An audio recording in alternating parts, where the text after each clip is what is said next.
Miscarriage. Friends, ये एक ऐसा शब्द है कि ड्यूरिंग प्रेगनेंसी कोई भी वुड बी पेरेंट्स नहीं सुनना चाहेगा या फिर नहीं चाहेगा कि उसके साथ ये हो। मिसकैरेज एक बहुत ही पेनफुल एक्सपीरियंस होता है किसी भी होने वाले पेरेंट्स के लिए। तो आज के वीडियो में हम बात करने वाले हैं कि मिसकैरेज होता क्या है, ऐसे कौन से रीजंस होते हैं जिसकी वजह से मिसकैरेज होने के चांसेस बढ़ जाते हैं और क्या ऐसे तरीके हैं जिनसे हम इसको प्रिवेंट कर सकते हैं, रोक सकते हैं होने से। Hi friends, welcome back to my channel mother's life vlogs.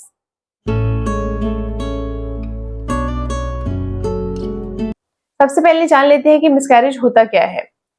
Friends, during pregnancy जब आप प्रेग्नेंट होते हैं तो अगर किसी कारणवश आपका बच्चा पेट में ठहरता नहीं है या फिर वो ब्लीडिंग या क्लॉटिंग के फॉर्म में बाहर निकल जाता है अपने आप से, तो उसे हम मिसकैरेज कहते हैं। सबसे पहले तो आपको बता दूं कि मिसकैरेज होने के जो सबसे ज्यादा चांसेस होते हैं, यानी कि जो सबसे ज्यादा रिस्क होता है, वो होता है आपका फर्स्ट ट्राइमेस्टर, यानी कि आपकी प्रेगनेंसी के पहले 3 महीने। कहा जाता है कि इन 3 महीनों में अगर आपने अपना अच्छे से ध्यान रख लिया, अगर आपकी प्रेगनेंसी को कुछ नहीं होता है, आपका अगर बच्चा ठहर गया, तो जो आने वाले 6 महीने हैं वो हो सकता है कि उसमें उतने ज्यादा रिस्क नहीं हो। ऐसा नहीं है कि आपके सेकेंड ट्राइमेस्टर में मिसकैरेजेस नहीं होते हैं, सेकेंड ट्राइमेस्टर में भी मिसकैरेजेस होते हैं, बट ऐसा पाया गया है कि as compared to second trimester, first trimester में जो मिसकैरेजेस होते हैं वो ज्यादा देखे गए हैं। इसीलिए आपने देखा हो कि जब भी आप डॉक्टर विजिट को करते हैं ड्यूरिंग आपकी प्रेगनेंसी, तो आपको वो पहले के जो 3 महीने हैं उसमें काफी केयरफुल रहने को कहते हैं, ज्यादा से ज्यादा रेस्ट लेने को कहते हैं और ज्यादा हैवी वर्क नहीं करने को बोलते हैं। तो ये सारी चीजें ध्यान रखने के लिए कहा जाता है, स्पेशली फर्स्ट ट्राइमेस्टर में। तो चलिए बात करते हैं कि ऐसे कौन से रीजंस होते हैं जिनकी वजह से प्रेगनेंसी में मिसकैरेजेस के चांसेस बढ़ जाते हैं या फिर आपकी जो प्रेगनेंसी है वो हाई रिस्क हो जाती है फॉर मिसकैरेजेस। फ्रेंड्स, हमारा पहला रीजन है वो है जेनेटिकल डिसऑर्डर। ये एक ऐसा रीजन है जिसकी वजह से आपके जो मिसकैरेजेस हैं उसको अवॉइड नहीं किया जा सकता है। जेनेटिकल डिसऑर्डर्स जो होते हैं वो आपके जीन्स में ही पाए जाते हैं या फिर क्रोमोसोमल एबनॉर्मलिटीज या फिर इम्पेयरमेंट की वजह से भी आपका मिसकैरेज हो सकता है। जब भी किसी बच्चे का फॉर्मेशन होता है तो उसके अंदर 46 क्रोमोसोम्स पाए जाते हैं। आपके अंदर और हमारे अंदर भी 46 क्रोमोसोम्स पाए जाते हैं। 23 पेयर जो होते हैं क्रोमोसोम्स वो मदर साइड से मिलते हैं उसे, और जो बाकी के 23 क्रोमोसोम्स हैं वो उसे फादर की साइड से मिलते हैं। अगर इनमें से एक भी क्रोमोसोम ज्यादा हो गया या कम हो गया तो इसी वजह से आपकी जो है क्रोमोसोमल एबनॉर्मेलिटी हो सकती है, जिसकी वजह से आपके मिसकैरेज के चांसेस काफी बढ़ जाते हैं। दूसरा रीजन जो मिसकैरेज का पाया गया है वो है मैटरनल एज। अगर होने वाली माँ की एज मोर देन 35 ईयर्स है तो मिसकैरेज होने की जो चांसेस है वो काफी बढ़ जाते हैं। ऐसा इसलिए होता है क्योंकि नेचर ने ऑलरेडी प्लान कर रखा है सब कुछ। अगर आप एज के अकॉर्डिंग करेंगे तो फिर कोई भी प्रॉब्लम नहीं होगी, बट जैसे ही आप 35 इयर्स एज क्रॉस करती हैं, आपके जो एग्स प्रोड्यूस होते हैं, यानी कि मदर के अंदर जो एग्स प्रोड्यूस होते हैं वो उतने हेल्दी नहीं रहते हैं एज कम्पेयर्ड जब वो यंग होती है या फिर बिलो 35 इयर्स ऑफ एज होती हैं। जैसे जैसे माँ की एज बढ़ती जाती है तो उसके जो एग प्रोड्यूस होते हैं उनके अंदर क्रोमोसोमल डिफेक्ट होने के चांसेस जो होते हैं वो काफी बढ़ जाते हैं। इसी वजह से उनके अंदर मिसकैरेजेस के चांसेस भी काफी बढ़ जाते हैं। इसीलिए आपने काफी कुछ सुना होगा अपने बड़े बुजुर्गों से भी कि हर चीज जो है वो टाइम पर कर लेना सही रहता है। सही टाइम पे शादी कर लेना, सही टाइम पे बेबी प्लान करना। हमारे जो एंसेस्टर्स हैं वो ऐसे ही नहीं कहते हैं, उनकी बातों में वाकई में ही सच्चाई होती है। नेचर के अकॉर्डिंग चलना बहुत जरूरी होता है, नहीं तो आपको जो है वो मिसकैरेज के थ्रू जाना पड़ सकता है। इसीलिए कोशिश करनी चाहिए कि आपकी जो प्रेगनेंसी है वो आप जब आप 35 इयर्स से नीचे होती हैं तभी आप प्लान कर लें। फ्रेंड्स, हमारा जो नेक्स्ट रीजन है वो है इम्यूनोलॉजिकल डिसऑर्डर्स। ये वो डिसऑर्डर्स होते हैं जो आपके इम्यून सिस्टम से रिलेटेड होते हैं, जैसे कि किसी प्रकार की एलर्जी हो गई या फिर अस्थमा हो गया या फिर लूपस हो गया। लूपस एक ऐसी टाइप की बीमारी होती है जिसमें आपका इम्यून सिस्टम जो है वो आपकी ही बॉडी को अटैक करता है, तो ये काफी प्रॉब्लमेटिक होता है। सारी जो डिजीजेस हैं जो आपके इम्यून सिस्टम से रिलेटेड हैं, इनके कारण भी आपका जो है मिसकैरेज हो सकता है। ड्यूरिंग माई प्रेगनेंसी मुझे भी एलर्जी की प्रॉब्लम हुई थी। ड्यूरिंग फर्स्ट 3 मंथ यानी कि पहले ट्राइमेस्टर में मुझे एलर्जी हुई थी राइनाइटिस करके, और इसमें मेरा जो ईस्नोफिलिया होता है वो काफी बढ़ा हुआ था, जिस वजह से मुझे काफी छींक आती थी, मेरे जो नोज होते थे रनिंग होते थे, मुझे बहुत दिक्कत होती थी। तो मुझे भी प्रॉब्लम तो हुई थी, बट हाँ मेडिसिन लेने से थोड़ी सी चीजें आसान हो गई थी, कंट्रोल में थी। फ्रेंड्स, नेक्स्ट रीजन है वो है हार्मोनल इम्बैलेंस। ड्यूरिंग प्रेगनेंसी हमारे जो हार्मोन्स होते हैं वो सबसे ज्यादा इम्बैलेंस होते हैं। काफी हार्मोन्स जो होते हैं वो ज्यादा अमाउंट में प्रोड्यूस होने लग जाते हैं, काफी कम अमाउंट में प्रोड्यूस होने लगते हैं। इस वजह से हमारी बॉडी में जो है वो डिस्टर्बेंस हो जाता है। इस दौरान आपका जो सबसे इम्पोर्टेंट हार्मोन होता है वो होता है प्रोजेस्टेरॉन।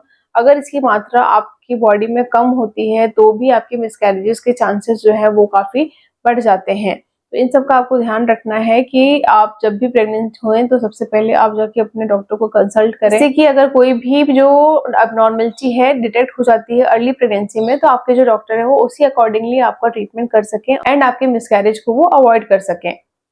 फ्रेंड्स, इस हार्मोनल इम्बैलेंस की वजह से और भी काफी बीमारियां देखी गई हैं, जैसे कि आपका थायराइड हो गया, चाहे वो हाइपोथायराइडिज्म हो या हाइपरथायराइडिज्म हो, दोनों ही केसेस में आपके जो हार्मोन्स हैं वो इम्बैलेंस हो जाते हैं।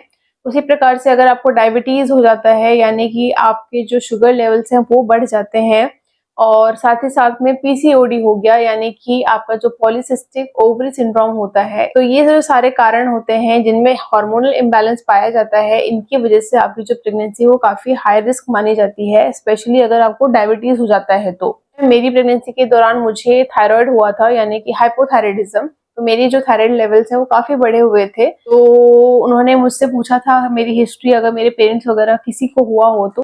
मेरे केस में मेरी मदर को पहले से ही थायराइड का प्रॉब्लम था, बट मुझे नहीं था। प्रेगनेंसी के दौरान ही मुझे हाइपोथायराइडिज्म हो गया था। तो जो डोज मेरी मदर लेती थी, मेरे डॉक्टर ने वही डोज मुझे प्रेस्क्राइब किया था और उसके अकॉर्डिंगली ही मैंने डोजेस लिए थे एंड मेरे जो थायराइड लेवल्स है वो कंट्रोल में हो गए थे। फ्रेंड्स, हमारा अगला जो रीजन है वो है मदर्स वेट, माँ का जो वजन होता है, यानी कि अगर वो ओवर वेट होती है तो भी प्रॉब्लम है, और अगर वो अंडर वेट होती है तो भी प्रॉब्लम है। तो एक वुड बी मदर का जो परफेक्ट वेट है वो होना बहुत जरूरी है ड्यूरिंग प्रेगनेंसी। इसीलिए आपने देखा होगा कि जब भी आप प्रेगनेंसी के दौरान ना डॉक्टर से कंसल्टेशन लेने के लिए जाती हैं तो सबसे पहले वो आपका बीएमआई चेक करते हैं। बीएमआई एक फैक्टर होता है जो नापता है कि आपके हाइट के अकॉर्डिंग आपका वेट है या नहीं है। जो फॉर्मूला है कैलकुलेट करने का वो आपको स्क्रीन पे दिख रहा होगा।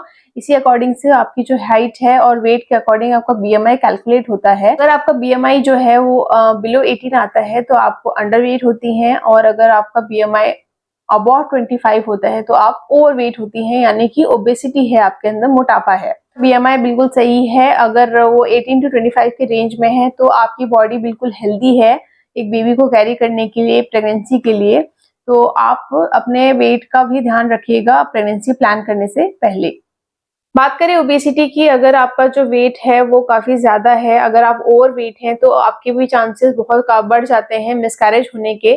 साथ ही में अगर आप अंडर वेट हैं, यानी कि आपका जो बीएमआई है बिलो 18 है, तो भी आपके चांसेस काफी बढ़ जाते हैं मिसकैरेज के।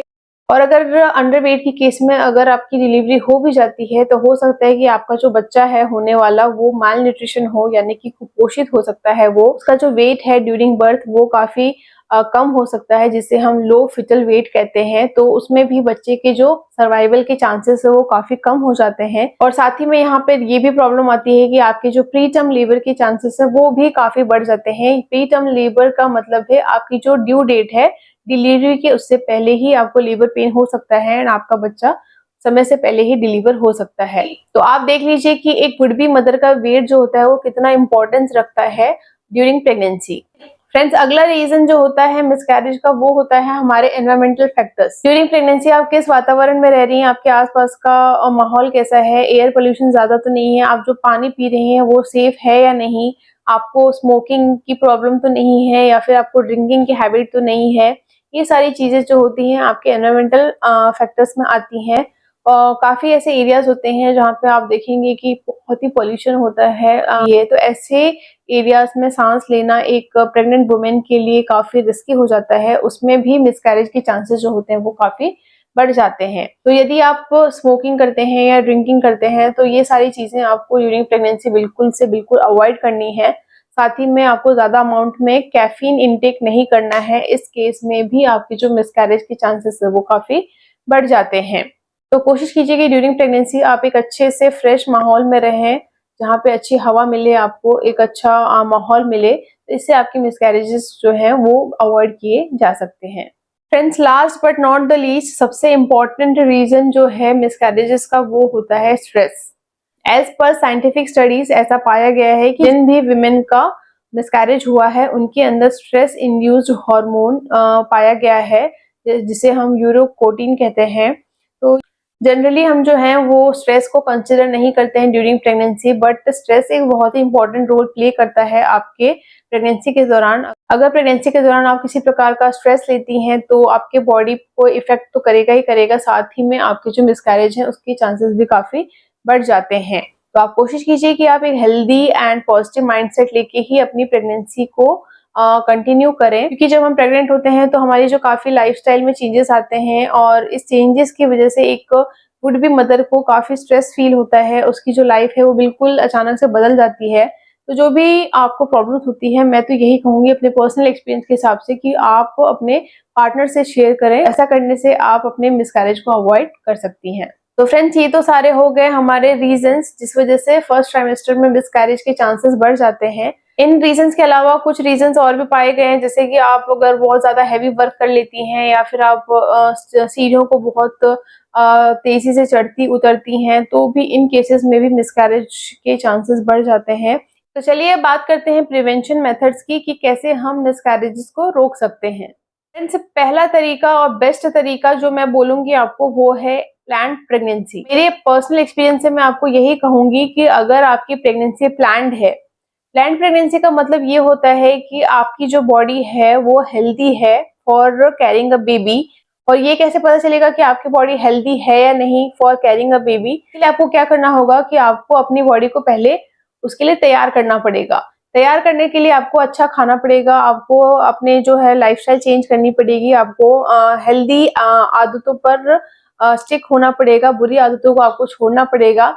और साथ ही में इसके अलावा आपको एक काम इम्पोर्टेंट करवाना है, वो ये है कि आपको अपना हेल्थ चेकअप जरूर करवाना है। वो जो इम्पोर्टेंट टेस्ट होते हैं उसमें आप अपना सीबीसी करवाइए, आपका थायराइड लेवल चेक करवाइए, आपका डायबिटीज चेक करवाइए, आपका यूरिन एनालिसिस करवाइए, एलएफटी हो गया, आरएफटी हो गया, इसके अलावा आपका हीमोग्लोबिन हो गया। ये सारे जो टेस्ट होते हैं वो प्रेगनेंसी के दौरान काफी इंपॉर्टेंट होते हैं। इनमें से अगर कोई भी रिजल्ट आपका अच्छा नहीं आता है तो फिर आपको अपने डॉक्टर को कंसल्ट करना है। एंड सिंस आपको बिफोर प्रेगनेंसी ही आपको पता चल जाता है कि इनमें से कोई भी एक भी रिजल्ट अगर अच्छा नहीं है, तो आपके जो डॉक्टर हैं आपको उसके अकॉर्डिंगली पहले आपको ट्रीट करेंगे, उसके बाद आप अपनी प्रेगनेंसी को प्लान कर सकती हैं। इससे आपके प्रेगनेंसी में मिसकैरेजेस के चांसेस बहुत ही कम हो जाएंगे और आप एक हेल्दी प्रेगनेंसी को एंजॉय कर सकेंगी। ओवरऑल मेरा कहना यही है कि अगर आप एक हेल्दी प्रेगनेंसी चाहती हैं, मिसकैरेजेस को अवॉइड करना चाहती हैं, तो फिर आप एक प्लान प्रेगनेंसी कीजिए। आप सब कुछ प्लानिंग के हिसाब से कीजिए तो आपके जो चांसेस है मिसकैरेज के वो काफी कम हो जाएंगे। नेक्स्ट प्रिवेंशन मेथड जिससे आप अपने मिसकैरेज को अवॉइड कर सकती हैं वो है हेल्दी लाइफस्टाइल। हेल्दी लाइफस्टाइल होने के लिए आपको आपकी जो बैड हैबिट्स हैं उनको छोड़नी पड़ेंगी। अगर आप स्मोकिंग करती हैं या ड्रिंकिंग करती हैं तो वो सारी चीजें आपको छोड़नी पड़ेंगी। साथ ही में आपको एक बैलेंस डाइट लेना है, हेल्दी फूड खाना है, जंक फूड्स को अवॉइड करना है, कैफीन इनटेक की मात्रा आपको कम से कम करनी है। और इसके अलावा आपको एक्सरसाइजेस रेगुलर बेसिस पे करनी है। चाहे तो आप योगा भी कर सकती हैं, बट एक हेल्दी बॉडी बनाना, एक हेल्दी लाइफस्टाइल अगर आप रखती हैं मेंटेन, तो आपके जो मिसकैरेज है उसके चांसेस काफी कम हो जाते हैं। नेक्स्ट प्रिवेंशन मेथड है वो ये है कि avoid heavy work during first 3 months of your pregnancy. Friends, पहले जो 3 महीने होते हैं प्रेगनेंसी के वो काफी सेंसिटिव होते हैं, तो इन 3 महीनों के दौरान आपको कोई भी हैवी वर्क नहीं करना है। जैसे कि आपको बहुत भारी सामान नहीं उठाना है, आपको अचानक से नहीं उठना है, आपको बिल्कुल बेड रेस्ट पे ज्यादा ध्यान देना है। आप घर के काम कर सकती हैं, बट कोशिश कीजिए कि आप सीढ़ियों को पे जल्दी जल्दी चढ़ना उतरना ये सब बंद कर दें, स्पेशली प्रेगनेंसी के जो 3 महीने होते हैं शुरू के उसके दौरान। तो आपके मिसकैरेज के चांसेस हैं वो काफी कम हो जाएंगे। तो फ्रेंड्स, ये तो हो गए सारे रीजंस जिनकी वजह से मिसकैरेजेस होते हैं और मैंने सारे प्रिवेंशन मेथड्स भी आपको बता दिए हैं। इन सब चीजों को ध्यान रख के आप अपनी प्रेगनेंसी को प्लान कर सकती हैं और अपने मिसकैरेजेस के चांसेस को कम कर सकती हैं। तो फ्रेंड्स, आज की वीडियो में इतना ही। वीडियो अगर अच्छा लगा हो तो इसे लाइक एंड शेयर जरूर करें एंड चैनल को सब्सक्राइब करना ना भूलें। मिलते हैं मेरे नेक्स्ट वीडियो में, तब तक के लिए आप अपना ध्यान रखें, अपनी प्रेगनेंसी को एंजॉय करें। सी यू फ्रेंड्स, टेक केयर।